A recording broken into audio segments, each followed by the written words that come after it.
episódio de hoje vamos falar sobre a formação do Estado absolutista. Bom, a evolução do processo de centralização, ou seja, de absolutização do poder, apresentou 3 momentos bem marcados. O primeiro, a etapa feudal, que falamos anteriormente, na qual os reis se esforçaram para ganhar destaque entre seus vassalos, transformando o poder de direito num poder de fato. Uma etapa moderna, entre os séculos XV e XVI, na qual os reis procuraram criar suas próprias instituições.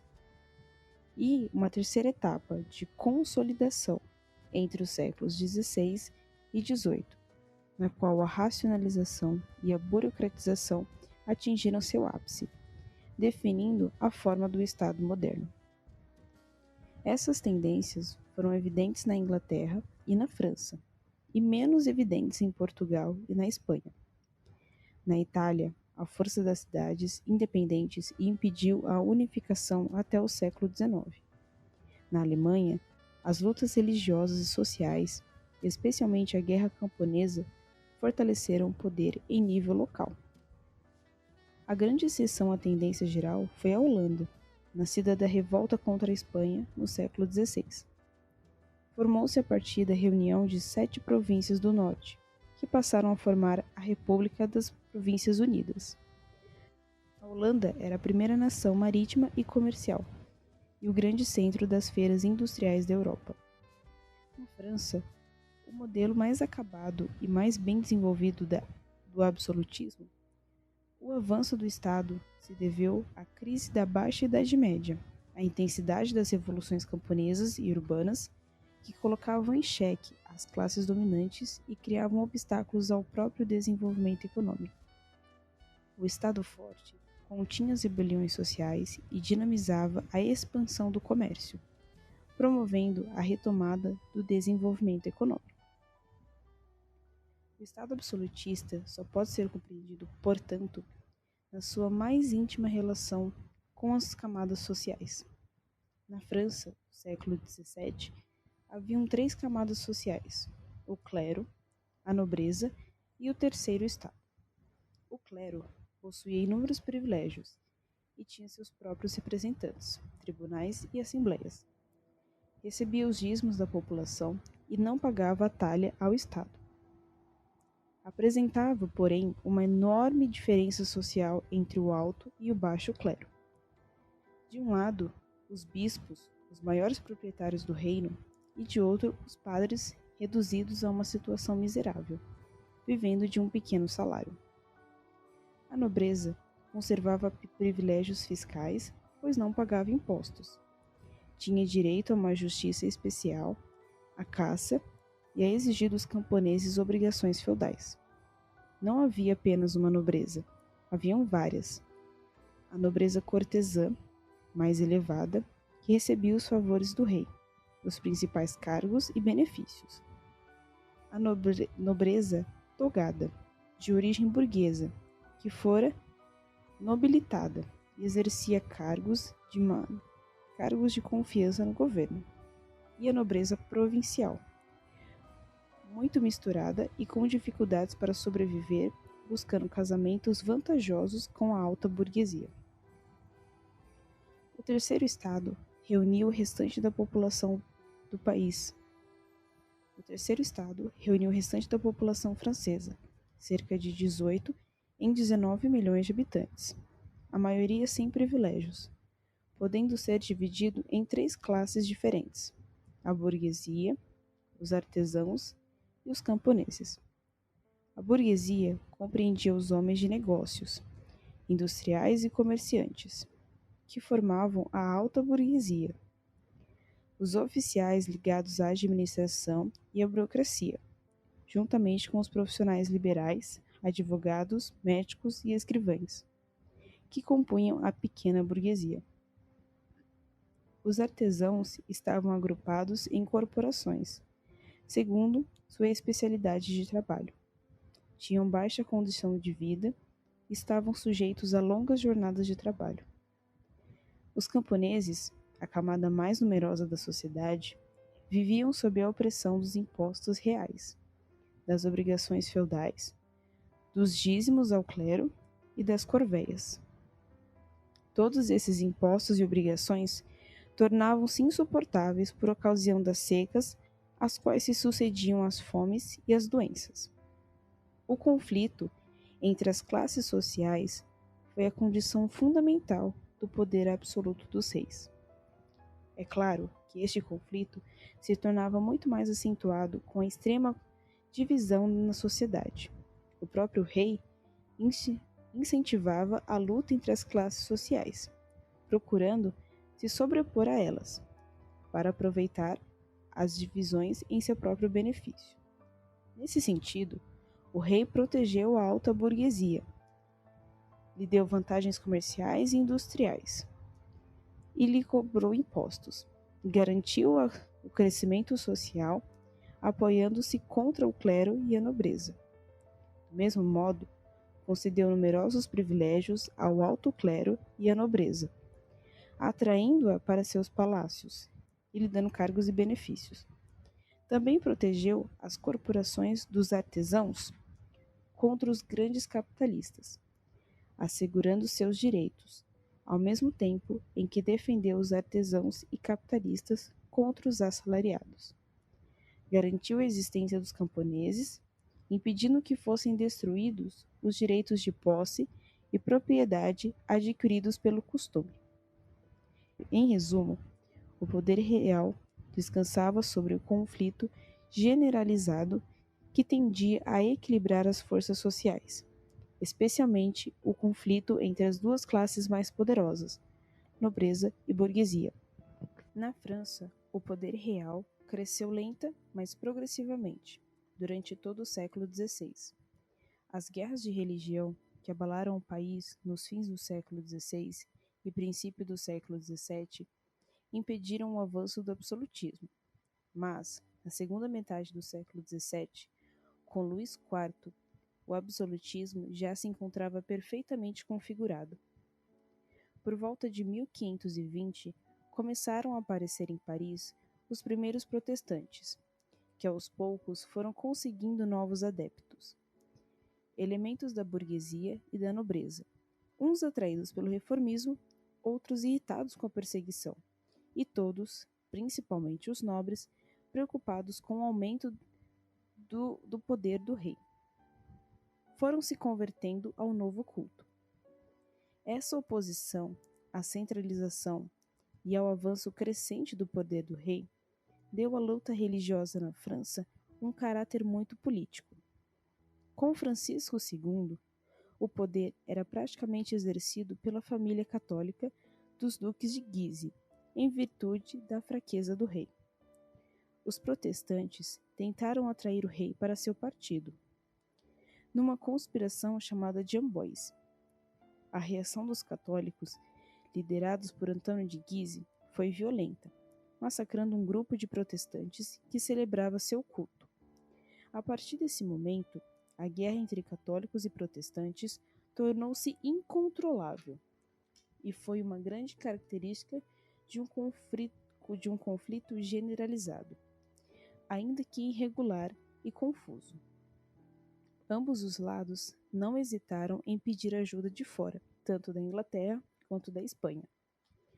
Carlos IX sobe ao trono ainda criança, e com isso complica-se ainda mais a situação na França. A rainha-mãe, Catarina de Médici, regente do filho, concedeu, em 1570, pelo Edito de Saint-Germain, o direito aos protestantes de celebrarem seu culto nos subúrbios de pelo menos 2 cidades e de disporem de 4 praças para praticarem também suas atividades religiosas. A trégua beneficiou os protestantes, que com o casamento de um príncipe da Casa Real de Bourbon com a rainha protestante do Reino de Navarra, conquistaram condições para que o herdeiro Henrique de Navarra, educado protestante, chegasse ao trono. Com medo da influência do almirante Gaspar Coligny, líder dos protestantes, e uma hipotética conspiração dos protestantes, Catarina de Médici ajustou com Henrique de Guise o assassinato de Coligny, mas o plano falhou.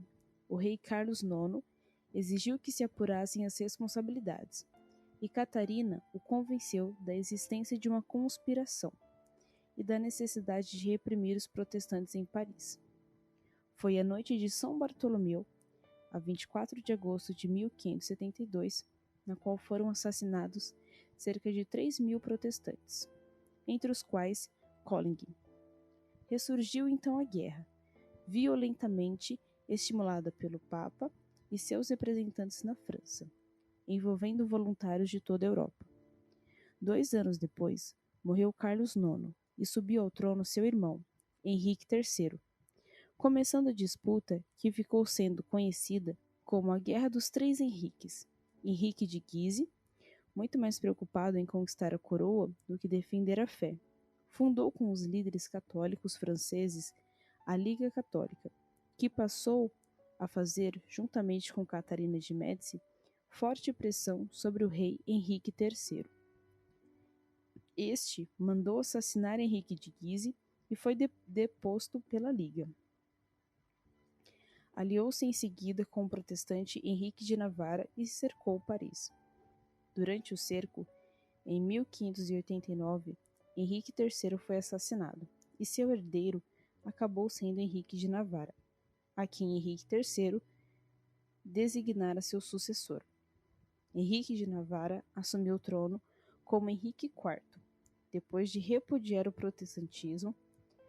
Paris bem vale uma missa, expressão sua que entrou para a história. No poder, Henrique IV iniciou a dinastia dos Bourbon, que substituía a dos Valois, reinante na França desde a Idade Média. Depois de se consolidar nas províncias, onde se concentrara a resistência da Liga Católica, Henrique IV iniciou a expulsão dos espanhóis, conseguindo, em 1598, firmar um tratado de paz com o rei Felipe, o Tratado de Vervins. Para pacificar católicos e protestantes, nesse mesmo ano publica o Edito de Nantes, pela qual era dada liberdade de culto aos protestantes, bem como o direito de conservar algumas praças de guerra para sua defesa. Henrique IV morreu assassinado por um fanático em 1610. Subiu ao trono Luís XIII, que também teve sua mãe como regente, Maria de Médici, no início de seu reinado. A regente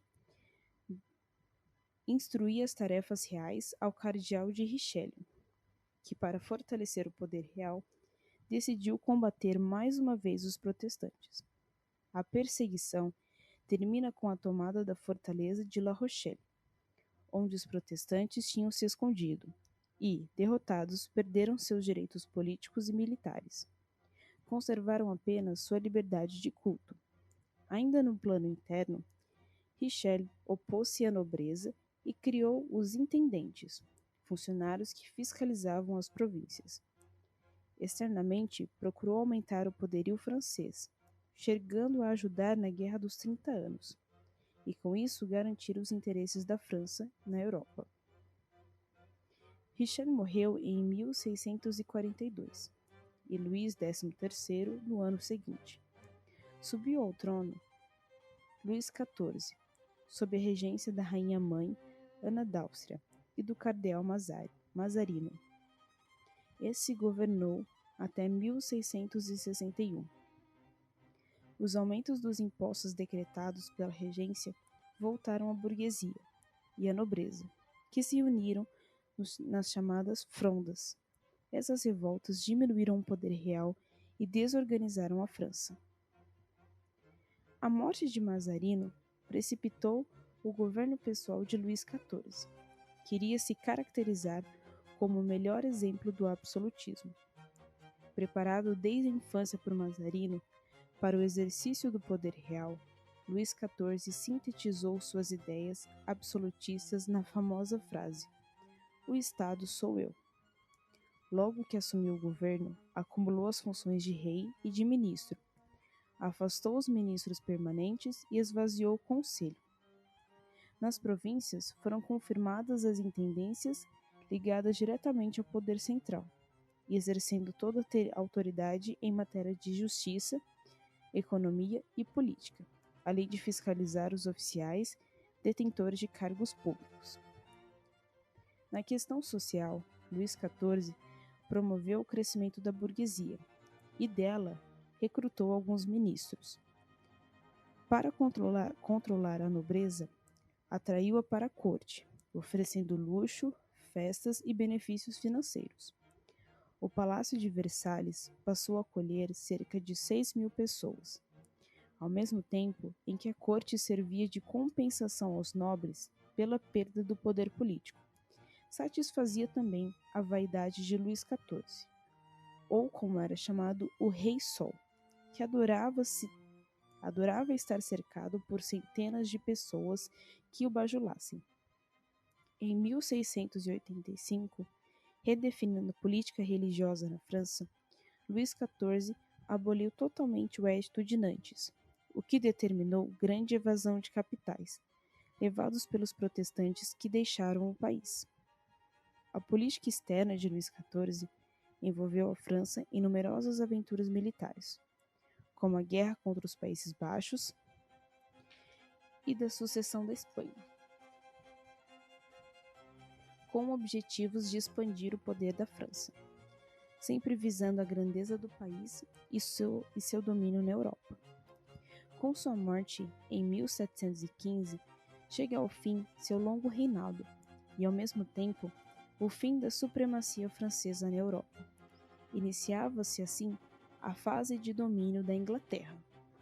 Em resumo, podemos dizer e ressaltar que o Estado absolutista é um Estado autocrático e corresponde a uma configuração especial da sociedade nesse momento moderno da história. O processo de centralização teve início na Baixa Idade Média, como vimos anteriormente, para finalmente se consolidar com sucesso no século XVI, quando se define o Estado burocratizado e racional. A França foi o exemplo mais acabado do absolutismo. Na Alemanha e na Itália predominaram os poderes locais. Nos Países Baixos surgiu a República das Províncias Unidas, uma única exceção.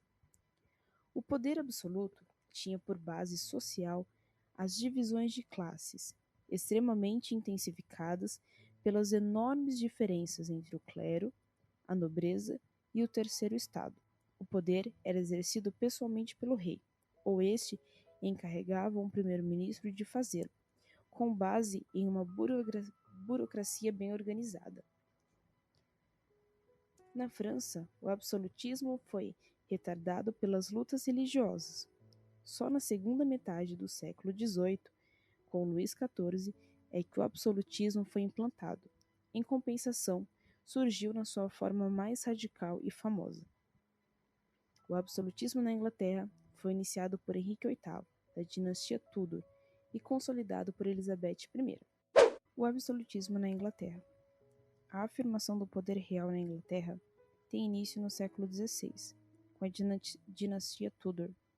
Henrique VIII, segundo rei dessa dinastia, conseguiu impor sua autoridade à nobreza, promoveu a unificação do país e se chocou com o papado, o que lhe permitiu, ao mesmo tempo, afastar a ingerência do poder universal, assumir o controle da Igreja Anglicana e confiscar os bens da Igreja Católica, especialmente nas terras dos mosteiros.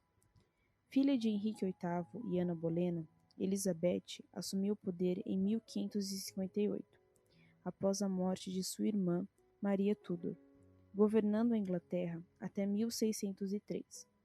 Seu temperamento forte a levava a governar de forma absoluta, com a ajuda do seu conselho privado, composto por um pequeno número de conselheiros fiéis. Esforçou-se sempre no sentido de evitar a convocação do parlamento, criado pela Carta Magna de 1215, de quem dependia a aprovação da cobrança de impostos. Com a introdução do anglicanismo, surgiram muitas oposições, da parte dos calvinistas, também chamados independentes ou não conformistas, da parte dos calvinistas radicais, os puritanos, da parte dos católicos que realizaram várias conspirações contra o Estado. Com sabedoria, a rainha manobrou a política religiosa, dando maior importância a seu conteúdo calvinista, em detrimento de sua forma católica. Do ponto de vista social, isso significava pressionar a nobreza e angariar o apoio da burguesia. Quando mandou decapitar, o resultado dessa ação eficiente foi o notável desenvolvimento econômico da Inglaterra. Por volta de 1570, avançou a indústria de tecidos de lã e a exploração das minas de carvão. O comércio internacional desenvolveu-se intensamente, estimulando a construção de navios. O avanço da pirataria, que era legitimada pelo Estado, os chamados corsários, sobre o Império Colonial espanhol e português, trouxe enormes lucros. A formação de companhias regulamentadas, como a Companhia dos Mercadores Aventureiros e a famosa Companhia Inglesa das Índias Orientais, organizou a exploração comercial, principalmente do tráfico de escravos negros da costa da África para a América. O desenvolvimento das companhias foi estimulado pela concessão de monopólios. A prosperidade econômica trouxe uma dinâmica nova para a sociedade. Setores da nobreza passaram a produzir para vender no mercado, dando origem a uma nobreza progressista, cuja finalidade básica era a ampliação das áreas de pastagem, o que levou a cercar as terras comuns usadas pelos pobres. A burguesia mercantil das cidades dos portos, principalmente de Londres, passou a ganhar importância. Os camponeses, pequenos agricultores, com posse, mas sem a propriedade legal da terra, produzindo para o mercado, aumentavam sua ambição. Os artesãos, que se multiplicavam rapidamente, mas permaneciam numa situação econômica e social difícil, impuseram o famoso Estatuto dos Artesãos. O primeiro regulamentava a atividade dos artesãos, e o segundo impunha um imposto obrigatório aos habitantes das comunidades para sustentar os pobres e desamparados. Mas isso já é assunto para o próximo capítulo. Obrigada por me escutar até aqui e até a próxima.